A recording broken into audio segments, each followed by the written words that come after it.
একটা বাসার প্রাণকেন্দ্র হচ্ছে তার লিভিং রুম। আর আমার বাসার লিভিং রুমটা আমার সবচেয়ে বেশি পছন্দ, কারণ সকালবেলা উঠেই এরকম করে পর্দাটাকে সরিয়ে দিয়ে এরকম রৌদ্রোজ্জ্বল দিন একদম ঝকঝকে করে দেয় আমার লিভিং রুমটাকে। বেলকনিটাকে খুলে একটু বেলকনিতে গিয়ে দাঁড়িয়ে রৌদ্রের যে হালকা মৃদু তাপটা রয়েছে সেটাকে গায়ে মেখে চলেন আজকে আপনাদের সাথে শুরু করি কিভাবে লিভিং রুমটাকে আজকে আমি ডেকোর করেছি। এই যে যেটা জানালার মতন দেখছেন, এইটা কিন্তু আমার ডিআইওয়াই করা। যদি আপনারা এরকম ডিআইওয়াই দেখতে চান আমাকে অবশ্যই জানাবেন, আমি নেক্সট ভিডিওতে আপনাদের এইটার ডিআইওয়াই করা দেখাবো। একটু বুদ্ধি খাটিয়েই কিন্তু ঘরে পড়ে থাকা জিনিসকে এরকম একটা সুন্দর ডেকোর পিস মেক করে ফেলা যেতে পারে। পরে থাকা জিনিসটাকে কত সুন্দর একটা ডেকোর পিস মেক করে ফেলেছি। আর এটা হচ্ছে হ্যান্ড পেন্টেড কুশন কভার। এই ভিডিওতে পেন্ট রিলেটেড যা কিছুই দেখবেন সব কিছু পেয়ে যাবেন ফোকাস আর্ট অ্যান্ড ক্রাফটে। তো এইখানে আমি একটা রেইজিন আর্ট দিয়ে নিলাম এবং তার পাশে একটা সবুজ গ্রিনারি। আমার কাছে কেন যেন মনে হচ্ছিল রেইজিন আর্টটাও ওশান থিমের, পিছনের কুশন কভারটাও ওশান থিমের, তাই একটু সরিয়ে নিলাম। আপনাদের কি এইভাবে ভাল লাগছে না প্রথমে যেরকম ছিল সেইভাবে কমেন্ট করে কিন্তু জানাবেন। আর এই পাশে একটা সুন্দর ফোক কুশন কভার দিয়ে নিলাম। এরপরে আজকে আমি টেবিলের উপর যে রানারটা দিব সেই রানারটা খুবই সুন্দর ফ্লাওয়ার মাল্টি কালার দিয়ে আমি এটাকে চয়েস করেছি, কারণ এখন লন্ডনে অনেক অনেক ফুল ফুটছে, চারিদিকে যেন রং বেরঙের ফুলের ছড়াছড়ি। তাহলে আমার ঘরটা কেন বাদ যাবে বলেন তো? তাই আমি এই একটা সুন্দর রানার বিছিয়ে নিয়েছি এবং রানারটা যেন দেখা যায় তার জন্য এরকম একটা গ্লাস ট্রে নিয়ে নিয়েছি, সেটার উপরে এই টিউলিপ দিয়ে দিয়েছি। এখন যেহেতু টিউলিপ সিজন, ফেসবুক খুললেই সবাই দেখছি টিউলিপ গার্ডেনে ঘুরছে, আমার ঘরটাকেও তাই ভাবলাম খানিকটা টিউলিপের মতো করেও সাজিয়ে ফেলি। আপনাদের কি মতামত বলেন? আজকে আমি বেশিরভাগই গ্রিন গ্রিন রেখেছি এবং মাল্টি কালার রেখেছি। আমার মনে হয় একটা ফ্লাওয়ারের সাথে একটা ফ্লাওয়ার পটও কিন্তু অনেক বড় ভূমিকা পালন করে।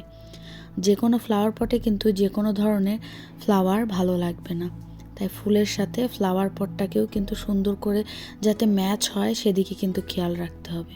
আর পাশে দিয়ে দিলাম কোস্টার। আর হ্যাঁ, এই স্যান্ড টাইমারটাও কিন্তু দিচ্ছি, এটাও দেখেন গ্রিন। আজকে তো সবই গ্রিন গ্রিন করব বলেছি, আপনাদের কাছে কেমন লাগবে জানাতে ভুলবেন না কিন্তু। তারপরে আমার যে সোফার পাশে যে টি টেবিলটা বা সাইড টেবিলটা বা যেটাই বলেন আছে ড্রয়ারটা, সেটার উপরে একটা সুন্দর গ্রিন কালার রানার বিছিয়ে নিলাম, তার উপরে একটা গ্রিন কালার প্লান্ট দিয়ে নিলাম, তার পাশে একটা ব্ল্যাক কালার ক্যান্ডেল হোল্ডার এবং আমার এই ইউনিক ক্যালেন্ডারটা। আমি কিন্তু ভিডিওটা কালকে করেছি বাট ডেটটা দিয়েছিলাম আজকে, বুদ্ধিটা ভালো ছিল না বলেন? তারপরে একটা টিস্যু হোল্ডার এবং আমার বিজনেস কার্ড এবং পাশে একটা টুলের মতো দিয়ে রেখেছি আমি।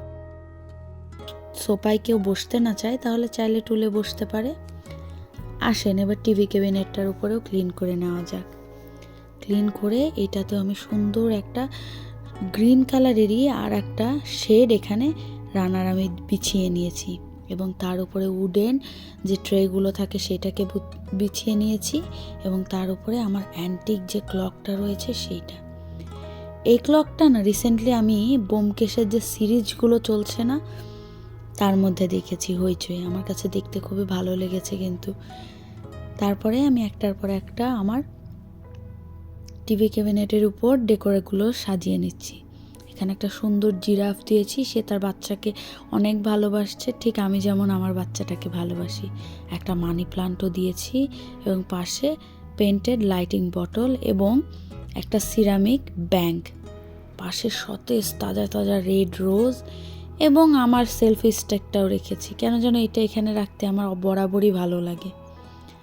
তার পাশে সুন্দর সুন্দর ফ্লাওয়ার দিয়ে নিচ্ছি রং বেরঙের, বললাম না আজকে আমি রং বেরঙের কালার দিয়েছি, দিয়ে সাজিয়েছি এবং অনেকগুলো গ্রিনারি দিয়ে সাজিয়েছি। তার পাশে আমি একটা মনস্টার প্লান্ট দিয়ে নিলাম এবং একটা ল্যাম্প এবং তার পাশে আবার রং বেরঙের সব বড় বড় ফ্লাওয়ার স্টিকগুলো একটা ফ্লোর ভাসে সাজিয়ে নিলাম।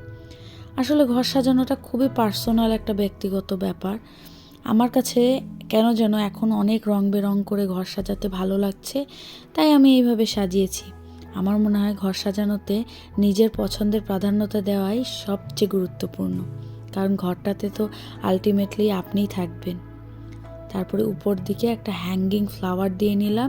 ফ্লাওয়ার পটটা কিন্তু ছিল ক্লের, কিন্তু তার উপরে আর্ট করা।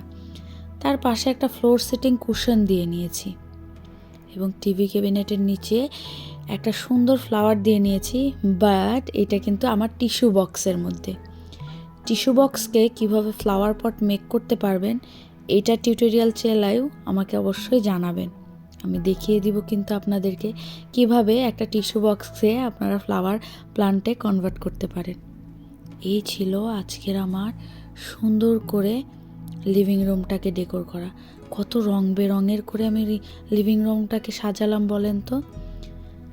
সবুজ সবুজ করে সাজিয়েছি। তবে হ্যাঁ, ঘর সাজাতে গেলে কিন্তু একদম এবড়ো থেবড়ো করে সাজালে হবে না, মনে রাখতে হবে ঘরের সাথে কোনটা যাচ্ছে। আমার আজকের রান্নাগুলো দেখেন, সবগুলোই কাইন্ড অফ সেম কালারের, তাই না? কোনোটা সবুজের হালকা কালার, কোনোটা গাঢ় কালার, কোনোটার মধ্যে হয়তো বা সবুজ অনেক বেশি। দেখেন, প্রত্যেকটা জিনিসই আমার কাছে অনেক ভালো লেগেছে। আর যখন আমি লিভিং রুমটাকে ঢুকছি তখন একটা ভিতর থেকে একটা শান্তি অনুভব হচ্ছে। আপনারাও চাইলে এইভাবে রং বেরং করে লিভিং রুমটাকে সাজিয়ে ফেলতে পারেন।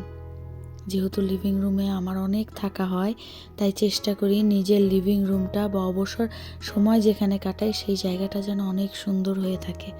এতে কিন্তু মনটাও ভালো হয়, স্বতঃস্ফূর্তও থাকে। আজকের ভিডিওটা আপনাদের কেমন লাগলো জানাতে ভুলবেন না। আপনাদের কমেন্ট আমাকে অনেক উৎসাহ দেয়।